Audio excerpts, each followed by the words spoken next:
Hello, my name's Ajay and you're watching The Defining Moment for Creating the Culture of Conscience. Today we're happy to be joined by Farhad Nikayin. Farhad was born in the UK back in 1967, but spent most of his teenage years growing up in Iran. Academically gifted as a child, he went on to take a keen interest in Islam.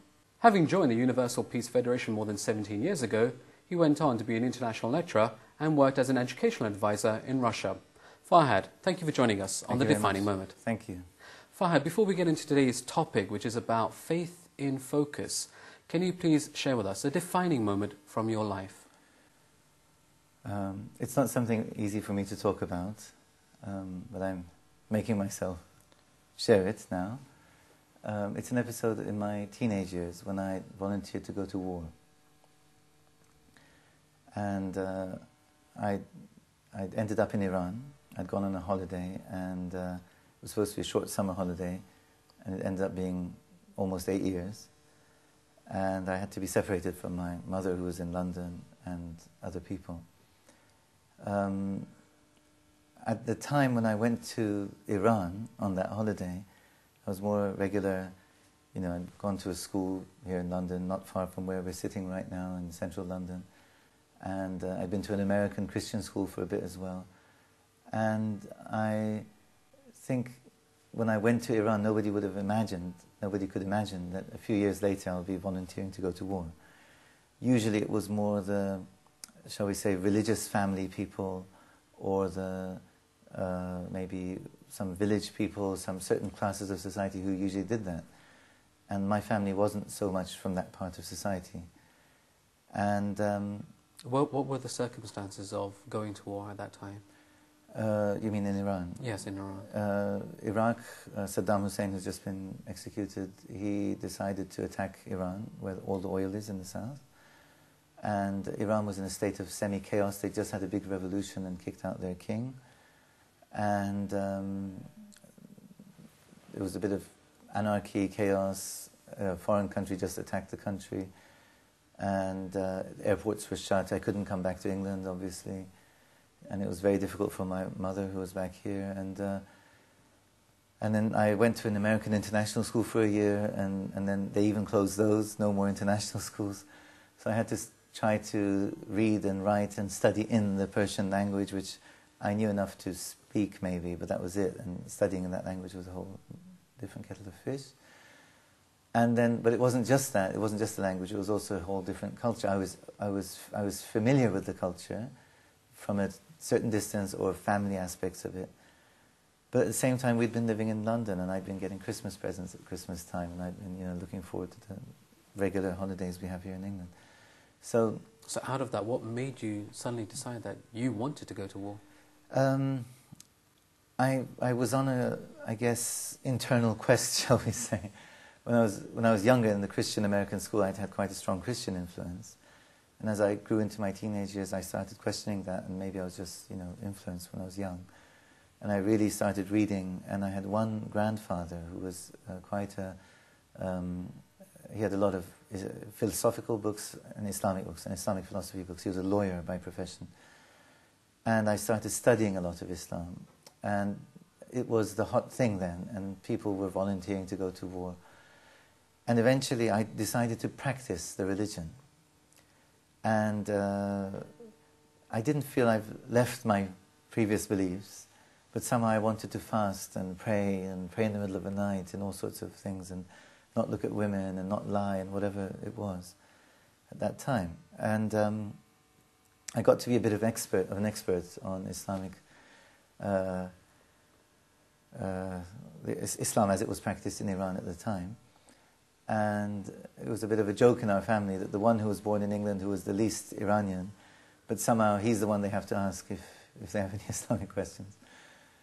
But when I got to my late teens, then I really felt strongly that I can't just be a bystander and an onlooker, and I will be responsible if people die because not enough people went to defend the country, and various thoughts like that. And I guess I was young, I was under 18 still, I was influenced by friends and the atmosphere of the country. The whole country was in a semi-euphoric state after the revolution anyway. and then eventually I volunteered, and it needed a lot of prayer, and I had to fight against my crying grandma. There were scenes like that where, or other relatives very close to me were very seriously telling me, you're very clever and you're doing well and this, that and the other, and you can help the country in another way, or you could go back to England, you were born there. But I had my deal with God, so to speak, and I felt that I won't be a true person if I'm not willing to offer my life. I belong to God anyway. And I guess the action itself then brought consequences. And I felt differently after that. And then, ironically, we were sent close to the front, but I never engaged in actual fighting, but more like technical things. It ended up being like that somehow. And eventually I went back to the city and went back to town. But we had to write our last will and testament and that kind of thing when we were sent close to the front. And there was a certain camaraderie with others who were also volunteers there. We were quite separate from the regular army who were conscripts. We were all volunteers, and it was a very nice atmosphere, and everyone was on the same level, that they were willing to offer themselves for God, or for country at least. And after coming back to the capital city when I was older, and then eventually coming back to the West, I had this feeling that sometimes people find it easy to get caught up in life, and it seems to me they're a bit childish and immature in their daily life. And it just gave me a whole different view of the world to me. And I felt very deeply that, and I continued my prayer life, that God doesn't want suffering in the world and difficulty in the world. And I somehow, as a result of that, ironically decided to research Indian religions and meditation, and I went back to, when I went to America and became a student in America, and I studied a lot of the Christian groups there, and I didn't just study them, I visited them. And it started a whole new phase of search for me, shall we say. But yet I always felt God was with me. I don't know if that answers the first question enough. Well, to some extent, I guess I could catch at least this point, that it was out of the circumstances of war that provoked you to consider that I need to do something for God and country. Right. And that led you on this path to basically study Islam. But at the same time, you're saying that you were discovering God, and that's my next question: is how did you actually discover God, and what was that relationship, and indeed, what is that relationship today? How do you understand the nature of God? I felt God was with me since I was young, and I felt certain things of my life were guided by God, certain events, certain circumstances, and with hindsight even more so I felt as I grew older. And I guess my relationship with God, it's very difficult to describe, but I guess in those quiet moments when no one's around and I'm having my deep prayer in the middle of the night and I experience something, that's one time, I guess, one way. And another way was in actions, like the offering of be willing to offer my life to God. And after that I felt on a different footing, shall we say, somehow. There's something I don't have to worry about anymore. There's, between me and God, it's already settled. I'm willing to give my life, and God knows that, and I know that, and that's it, you know. And I guess, then with my life being guided, I guess, in meeting different people in different circumstances, that was another way I felt God, I guess. And then ultimately where I ended up with working in peace activities, Universal Peace Federation, and I felt I'm witnessing to how and sharing about how God can work in this world right now. So God isn't just the God of Muslims or Christians, and God is a God who wants the whole world to be peaceful. I came to that eventually. But yeah, it's very difficult for me to answer that question. I'm not going to be able to really answer it, sorry. Well, let's actually explore it a bit more. First of all, thank you for sharing those personal experiences. I can understand, obviously, being in your position, having been born here, gone to Iran, and then come back, being in America, and then, of course, to have gone and worked in all parts of the world. You've experienced, I'm sure, a lot of culture clash.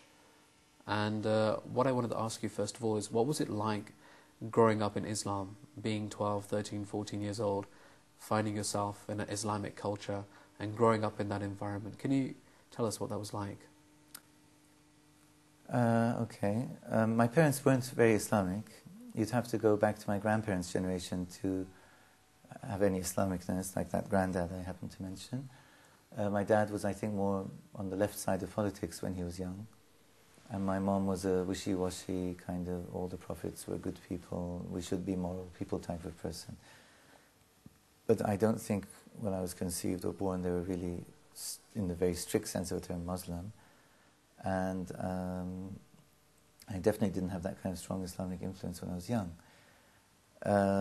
Yet, I guess it was my own search, partly ironically maybe through being exposed to different religions, that I really wanted to research Islam. And I did that especially when I was a teenager, as you said, when I ended up in Iran. And then I just jumped into it deeply. I tried to do everything. I practiced the religion, I fasted, I prayed, I didn't shake hands with women, and I gave money for the poor, and there's 100 rules. And was there a particular branch of Islam that you went into? Yes, the one in Iran is the Shiite branch of Islam, the 12 Shiite branch, they call it, which is the largest Shiite branch. Shiites are usually a minority in most Islamic countries, except Iran, where they're the vast majority.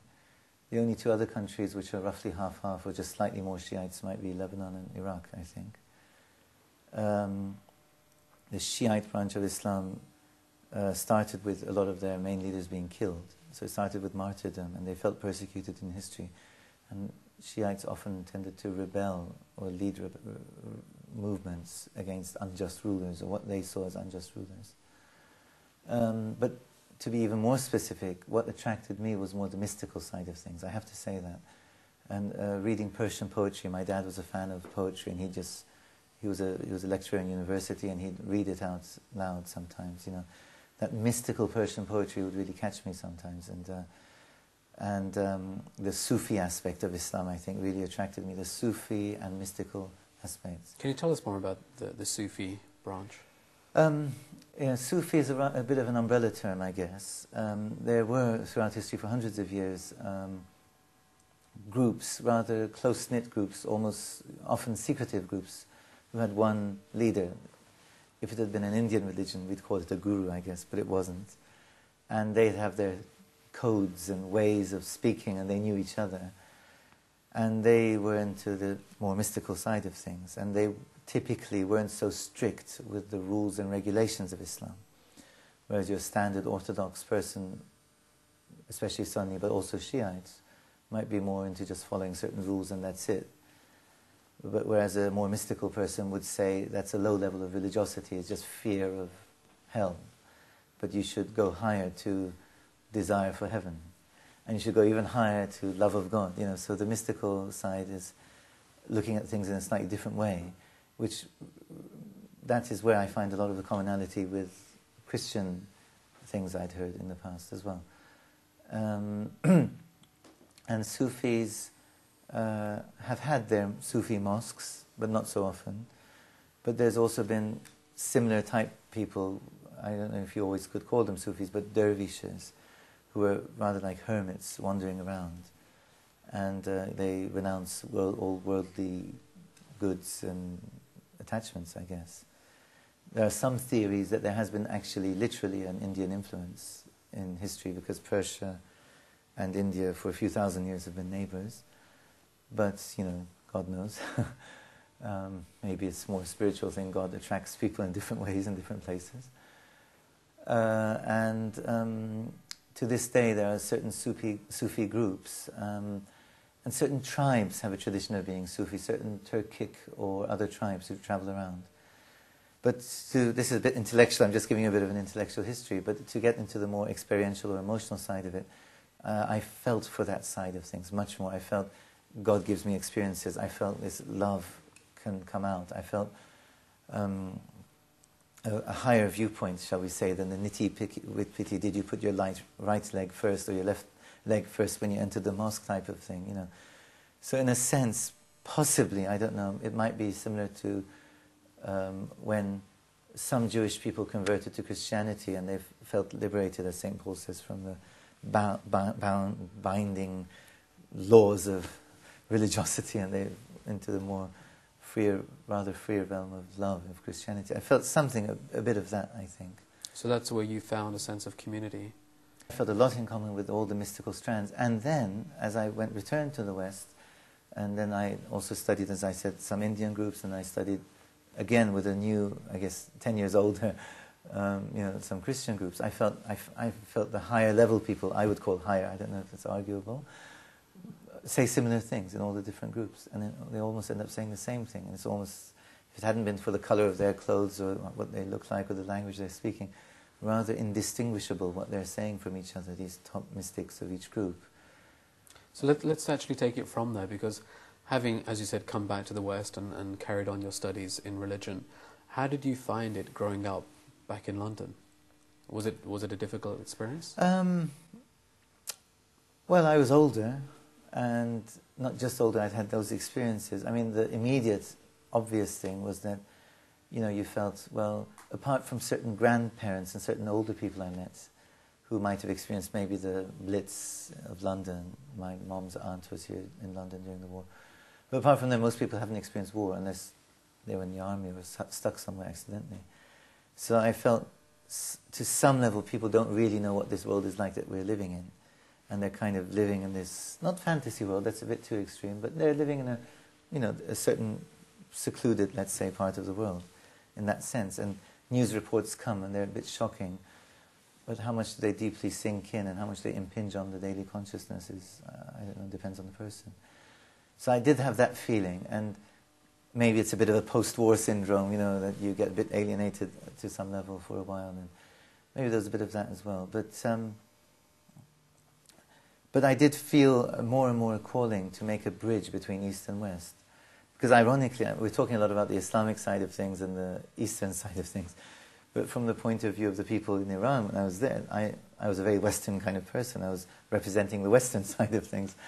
I sometimes found myself in a position later on of explaining, almost making excuses or justifying what goes on in the West and why things are done in certain ways. And, the West isn't just a bunch of evil people out to steal your money and to fornicate in the streets all the time. That's not all there is to the West. And, you had to somewhat...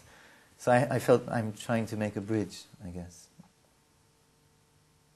And if you were to distill those learnings and those experiences from growing up in Islam, from growing up back in the West with the Christian influence, what would those conclusions be? Islam is very good if you are in the Islamic sphere, I guess, to practice as your religion. It gives you discipline, especially if you follow the rules. You can purify yourself quite a lot. And then if you get into the mystical side, then it's completely up to you how far you advance in losing yourself in the sea of God's love, as they say in the mystical poetry. And there's Christianity more overtly emphasizes that from the outset, yet then within the Christian realm I find there are some kind of rules-based people. So it's not as clear-cut as that. But if I had to distill, I'd say, I guess, Christianity has a slightly more otherworldly, spiritual feeling to it, and the spiritual experiences are more from the outset. And Islam is more suited for organizing society and really having a kingdom on the earth. Islam, from the outset, was a victorious religion, and they're used to having power on the earth. So Islam is kind of very good at that, as having rules for society, how to govern your country almost, and how to order your life in a very practical, physical sense. Islam is quite good at that, maybe, if I had to compare the two. And so I think Islam would be follow the rules, obey God absolutely, and then ultimately you'll realize that to say that there's no God but God, ultimately, if you really sincerely follow it long enough, it actually leads to a mystical level of love of God. If not, at least you're protected and pure. And the Christianity from the outset tries to give you that spirit. There's something spiritual there that you wouldn't maybe get necessarily converting to Islam. And that experience with Christ, I guess, is what it is. But then again, you might get slightly narrow-minded in a different way. Everybody just is saved is enough, and you're not that focused maybe on practical laws for the worldly aspect of things, maybe. So I guess But actually, honestly speaking, I feel it's the same God. I feel very strongly that point. The Abrahamic religions, Christianity, Islam and Judaism, obviously. But to be honest, when I meet the spiritual people from different parts of the world, I feel God is working throughout the world. And Islam has said that, Christianity has said that. So that's why I do what I do. I work for these peace movements, and I definitely don't make any barriers if I can. And I don't really believe in countries so much as well. Anyway.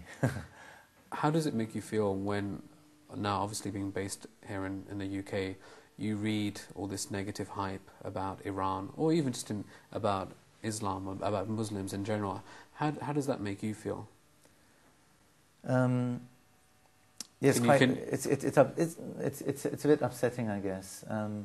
Upsetting in the same way that if I was in Iran and they'd say, you know, is there constant fornication in the streets of, you know, Bayswater in London?